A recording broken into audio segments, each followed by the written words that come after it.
नमस्कार मित्रांनो, मी प्राध्यापक अतुल महाजन, तत्वज्ञान विभाग, रेणुका कॉलेज, बेसा, नागपूर. मित्रांनो, आज आपण वर्ण व्यवस्था किंवा वर्णधर्म या विषयावर चर्चा करणार आहोत.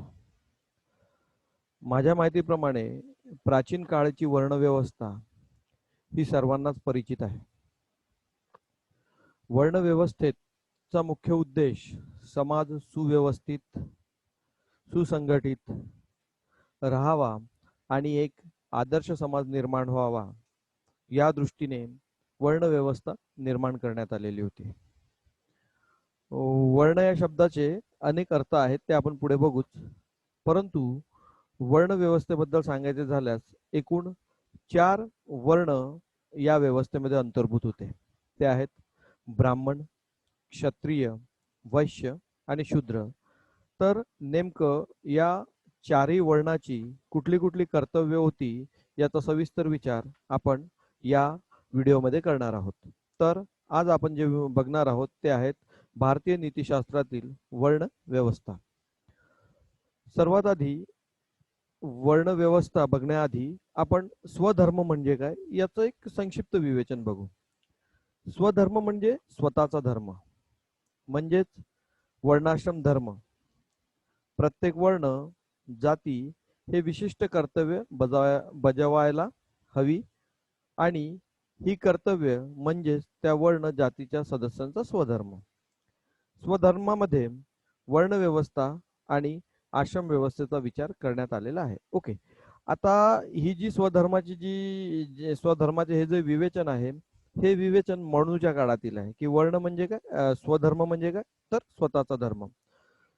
आपण याच अर्थाने आपण दुसऱ्या पद्धतीने हे समजून घेऊ.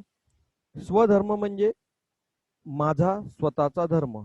आता प्रत्येक व्यक्तीचं त्याचं समाजातील, कुटुंबातील किंवा अन्य ठिकाणी एक विशिष्ट प्रकारचं स्थान असतं. जसं मी माझ्या कॉलेजमध्ये किंवा महाविद्यालयात प्राध्यापकाचं स्थान भूषवत असतो. माझं कार्य आहे शिक्षा देणे, ज्ञान देणे.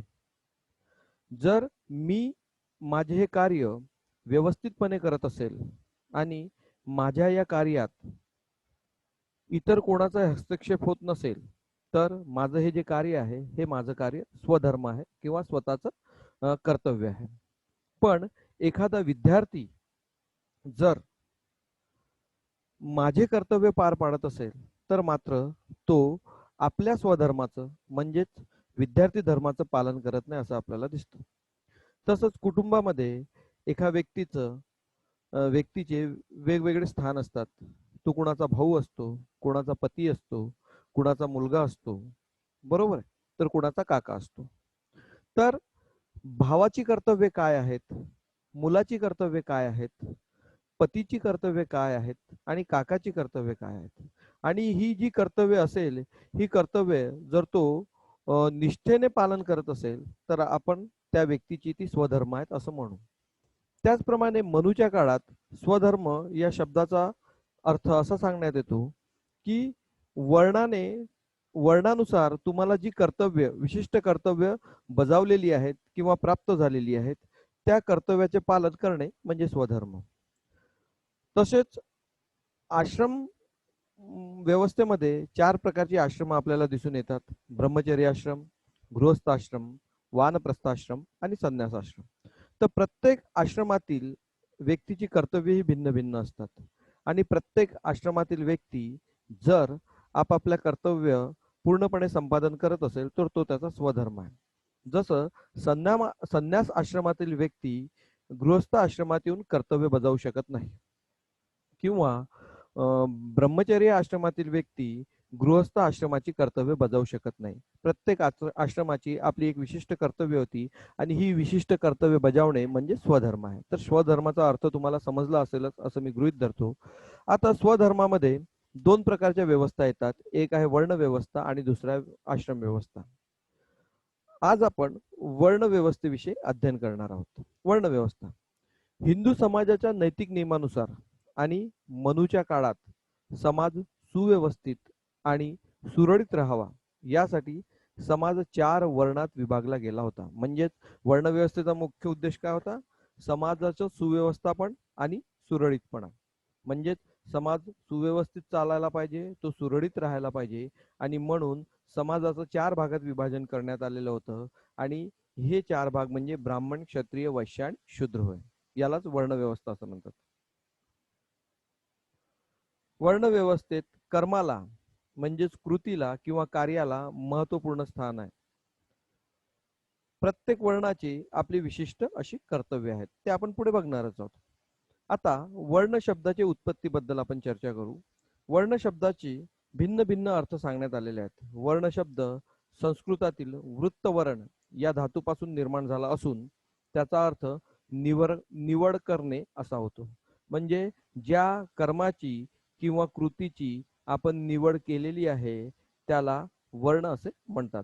ऋग्वेदात वर्णाचा उपयोग रंगासाठी केलेला दिसून येतो. तुम्हाला माहित असेल गहू वर्ण, कृष्ण वर्ण, ठीक आहे, गोरा वर्ण. तर या अर्थाने वर्ण या शब्दाचा उपयोग केलेला दिसून येतो. वर्ण एकूण 4 आहेत, ते म्हणजे ब्राह्मण, क्षत्रिय, वैश्य आणि शूद्र. भारतीय वर्ण व्यवस्थेचा मुख्य उद्देश श्रम विभाजन हा होता. म्हणजे ऋग्वेदांत वर्ण व्यवस्थेचा वर्णाचा जो अर्थ सांगण्यात आलेला आहे किंवा वर्ण या शब्दाचा जो उपयोग करण्यात आलेला आहे तो रंगासाठी केलेला आहे.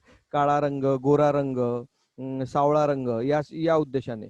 परंतु भारतीय वर्ण व्यवस्थेत किंवा भारतीय नीतिशास्त्रात वर्ण व्यवस्थेचा मुख्य उद्देश काय दिसतो आपल्याला? श्रमविभाजन आपल्याला दिसते. हे श्रमविभाजन कसे होते? तर विद्योपजीवी वर्ग, शासक वर्ग, व्यापारी वर्ग आणि श्रमिक वर्ग. म्हणजे विद्योपजीवी वर्ग म्हणजे ब्राह्मण वर्ण, शासक वर्ग म्हणजे क्षत्रिय वर्ण, व्यापारी वर्ग म्हणजे वैश्य वर्ण आणि श्रमिक वर्ग म्हणजे शूद्र वर्ण. आणि या प्रत्येक वर्णाची आपली विशिष्ट कर्तव्य होती. ती कुठली कुठली आहे ते आपण पुढील प्रमाणे बघू. सर्वात आधी आपल्याला दिसते ब्राह्मण वर्णाची कर्तव्य. तुम्हाला या पीपीटी मध्ये काही पोस्टर दिसत असेल. पूजापाठ करणे, दान देणे, दान घेणे यासारखे कर्तव्य ही ब्राह्मण वर्णांची कर्तव्य होती. अंतकरणावर नियंत्रण ठेवणे, इंद्रियांवर संयम ठेवणे, क्षमा, साधना, स्वाध्याय, श्रद्धा, अध्ययन, अध्यापन आणि ईश्वराचे ज्ञान प्राप्त करणे हे ब्राह्मण वर्णाची कर्तव्य आहेत. तसेच वेदांचे अध्ययन करणे, यज्ञ करणे, दान देणे व दान घेणे ही ब्राह्मण वर्णांची कर्तव्य आपल्याला दिसून येतात. तर ब्राह्मणांनी या सर्व कर्तव्यांचं पालन करणे म्हणजेच ब्राह्मण वर्णांचा तो स्वधर्म आहे. दुसरं आपल्याला दिसते क्षत्रिय वर्णाची कर्तव्य. तर क्षत्रिय वर्णाची कर्तव्य, क्षत्रिय म्हटलं म्हणजे राजा किंवा प्रशासन. तर क्षत्रियांची कुठली कुठली कर्तव्य आहे तर ती आपल्याला दिसेल. क्षत्रियांचा संबंध शासक वर्गाची आहे. म्हणजेच जे लोक राज्यावर शासन करतात किंवा राज्य चालवतात त्यांना आपण क्षत्रिय असं म्हणू शकतो. त्यांचे मुख्य कर्तव्य तिन्ही वर्णांना सुरक्षा देणे. म्हणजे ब्राह्मण, वैश्य आणि शूद्र या तिन्ही वर्णांची सुरक्षा करणे त्यांचं मुख्य कर्तव्य असं. तसेच राज्यावर शासन करणे होय.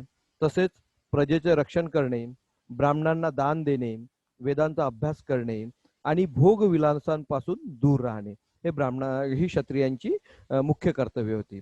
गीतेत शूरता, वीरता, सामर्य, धैर्य, चातुर्य, युद्धापासून परावृत्त न होणे हे क्षत्रिय वर्णांची स्वाभाविक कर्तव्य सांगितलेली आपल्याला दिसून येतात. म्हणजेच एकूणच आपल्याला असं म्हणता येईल की राज्यावर शासन करणे, प्रजेचे रक्षण करणे, युद्धापासून परावृत्त न होणे, भोग विलासामध्ये न राहणे यासारखे जे आहेत हे सर्व क्षत्रिय वर्णांची कर्तव्य आपल्याला दिसून येते. तिसरा वर्ण आहे वैश्य वर्ण. वैश्य म्हणजे व्यापारी, उद्योपजीवी वर्ग. याच्यामध्ये पशुपालन करणे, व्यापार करणे, शेती करणे, दान देणे ही वैश्यांची कर्तव्य आहेत. सामाजिक रचनेला आर्थिक दृष्टीने सदृढ बनविणे, व्यापार करून म्हणजेच सांगायचं तात्पर्य एवढंच की व्यापार करून सामाजिक जी संरचना आहे त्या संरचनेला आर्थिक दृष्टीने सदृढ बनविणे हे वैश्यांचं मुख्य कर्तव्य आपल्याला दिसून येते. म्हणजेच जर एखादा समाज सदृढ आहे, विकसित आहे, याचा अर्थ हाच की तो आर्थिक दृष्ट्या प्रबळ आहे, समर्थ आहे.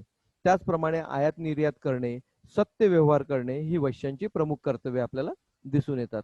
यानंतर शेवटचं जे आहे, शेवटचा जो वर्ण आहे तो आहे शूद्र वर्ण. यांची कुठली कर्तव्य आहे तर वरील तिन्ही वर्णांची म्हणजेच ब्राह्मण, क्षत्रिय आणि वैश्य यांची सेवा करणारे म्हणून शूद्रांची ओळख होती.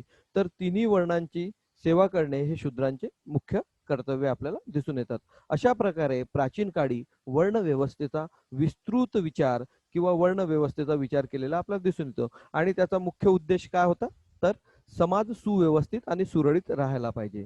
जर प्रत्येक वर्णातील व्यक्तीने त्याला नेमून दिलेले कर्तव्य जर तो योग्य प्रकारे पार पाडेल तर कुठल्याही प्रकारचा संघर्ष निर्माण होणार नाही. वर्णावर्णांमध्ये कुठल्याही प्रकारचा संघर्ष किंवा विरोध आपल्याला दिसणार नाही आणि हा जर विरोध आपल्याला दिसला नाही तर जो या चारही वर्णांनी मिळून जो समाज तयार झालेला आहे तो समाज कसा राहील सुव्यवस्थित आणि सुरळीत राहील.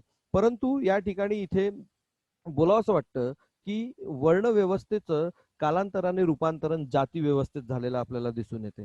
ब्राह्मण, क्षत्रिय, वैश्य आणि शूद्र या प्रकारच्या पुढे जाती निर्माण झाल्या आणि वर्ण व्यवस्थेचं एक वाईट रूप आपल्याला दिसते. पूर्वीच्या काळात किंवा मनूच्या काळात किंवा प्राचीन काळात वर्ण व्यवस्थेमागचा उद्देश फार चांगला होता यात दुमत नाही. परंतु आज मात्र वर्ण व्यवस्थेचं रूपांतरण जाती व्यवस्थेत झाल्यामुळे समाजात संघर्ष निर्माण झालेले आहेत, विरोध निर्माण झालेले आहेत. दुसरं असं की वर्ण व्यवस्था त्या काळात जरी योग्य असली तरी आज मात्र ती मान्य नाही. कारण प्रत्येक व्यक्ती हा स्वतंत्र आहे आणि तो आपला स्वातंत्र्याचा पूर्ण वापर करून आपल्या इच्छेनुसार कुठलंही कर्तव्य किंवा कुठलंही कर्म किंवा कुठलंही कार्य तो करू शकतो. त्याच्यामुळे शूद्रांनी फक्त तीनच वर्णांची सेवा करणे हे आज मात्र योग्य नाही आणि जर शूद्रांनी फक्त तिन्ही वर्णांची सेवा करणे आणि त्यांना नेमून दिलेलेच कार्य करणे तर ही जर गोष्ट आपण मान्य केली किंवा ही गोष्ट जर मान्य करण्यात आली असेल तर त्याच्यापासून अस्पृश्यता, दलित यासारख्या अनेक समस्या आपल्याला निर्माण झालेल्या दिसून येतात. असो असं जरी असलं तरी प्राचीन काळाची जी वर्ण व्यवस्था होती त्याचा मागचा उद्देश फार उदात्त होता आणि तो उद्देश म्हणजे समाज सुव्यवस्थित आणि सुरळीत राखणे. अशा प्रकारे समाजाच्या सुव्यवस्थेसाठी तसेच भिन्न प्रकारच्या मनुष्यांच्या क्षमतेनुसार कार्याचे वाटप वर्ण व्यवस्थेमागील उद्देश होता, ज्यामुळे समाजात स्थिरता, सदृढता आणि संतुलन टिकून राहते. या ठिकाणी आपण भारतीय वर्ण व्यवस्थेचा थोडक्यात अभ्यास केलेला आहे. वर्णव्यवस्था ही समाजाकरिता, समाजाच्या सुव्यवस्थेकरिता निर्माण झाली होती, यामध्ये कुठलंही दुमत नाही.